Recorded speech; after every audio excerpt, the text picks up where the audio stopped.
வணக்கம். சற்றுமுன் கிடைக்கப்பெற்ற மிக முக்கியமான செய்தி ஒன்று வெளியாகி உள்ளது. மீண்டும் மருத்துவமனையில் திமுகவின் மிக முக்கியமான அமைச்சர் துரைமுருகன் அனுமதிக்கப்பட்டுள்ளார். கண்ணீருடன் மருத்துவமனைக்கு ஓடி சென்ற ஸ்டாலின் அவர்கள் தற்பொழுது துரைமுருகன் அவர்களுக்கு என்ன ஆனது, இரண்டாவது முறை இந்த மாதத்தில் மீண்டும் மருத்துவமனையில் அனுமதிக்கப்பட்டுள்ளார் துரைமுருகன் அவர்கள். ஏற்கனவே அவருக்கு இருதய அறுவை சிகிச்சை செய்யப்பட்டதும் குறிப்பிடத்தக்கது. மீண்டும் அவரது உடல்நிலையில் ஏற்பட்டுள்ள சில மாற்றங்களின் காரணமாக உடனடியாக அவரை சிங்கப்பூரில் உள்ள தனியார் மருத்துவமனையில் அனுமதிக்கப்பட வேண்டும். அங்குதான் அவருக்கு அறுவை சிகிச்சை செய்யப்பட்டது. அதனால் அவர் அங்குதான் செல்ல வேண்டும் என்று அப்பல்லோவில் உள்ள மருத்துவர்கள் கூறிவிட்டனர். ஆனால் பல்வேறும் இதில் அரசியல் இருப்பதாக தகவல்களையும் தெரிவிக்கிறார்கள். எதற்காகவென்றால் சட்டசபை தேர்தல் நடைபெறுவதற்கு இன்னும் 2 மாதங்கள் தான் உள்ளது. அமலாக்கத்துறை அதிகாரிகள் எப்போ வேண்டுமானாலும் துரைமுருகனை விசாரணை செய்யலாம் என்று கூறியிருந்தார்கள். தற்பொழுது திடீரென்று விசாரணை நடத்தினால் அது திமுகவின் ஓட்டு வங்கியே பாதிக்கும் என்ற காரணத்தினால் துரைமுருகன் அவர்கள் இந்த நாடகத்தை அரங்கேற்றியுள்ளாரா என்ற கேள்விகளும் சமூக வலைதளங்களில் முன்வைக்கப்பட்டு வருகிறது.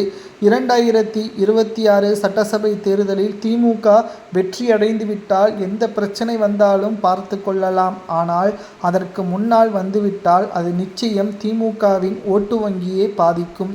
இதற்கு முன்னால் திமுக vs அதிமுக என்று இரு தலைமையிலான கூட்டணிகள்தான் தமிழகத்தில் அரசியலை எதிர்நோக்கி போட்டியிட்டது.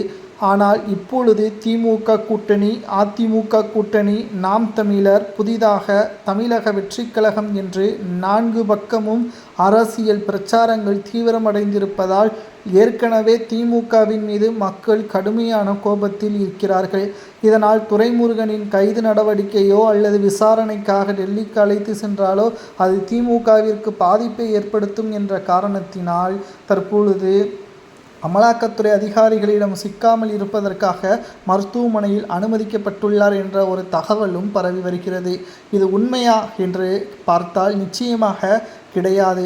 அவரது உடல்நிலை வயது மூப்பின் காரணமாக பின்தங்கி இருப்பதாகவும் கூறப்படுகிறது. ஒருவேளை அவர் கைதுக்கு பயந்துதான் மருத்துவமனையில் அனுமதிக்கப்பட்டால் நிச்சயம் அவருக்கு மிகப்பெரிய ஒரு சிக்கலை ஏற்படுத்தக்கூடிய வகையில் தேர்தல் ஆணையமும் சரி, ஒட்டுமொத்த திராவிட முன்னேற்ற கழகத்திற்கு மிகப்பெரிய ஒரு பேராபத்தை ஏற்படுத்தும் வகையில் அமலாக்கத்துறை அதிகாரிகள் கைது நடவடிக்கைகளை மேற்கொள்ளும் என்ற தகவலும் தற்பொழுது கிடைக்கப்பெற்றுள்ளது.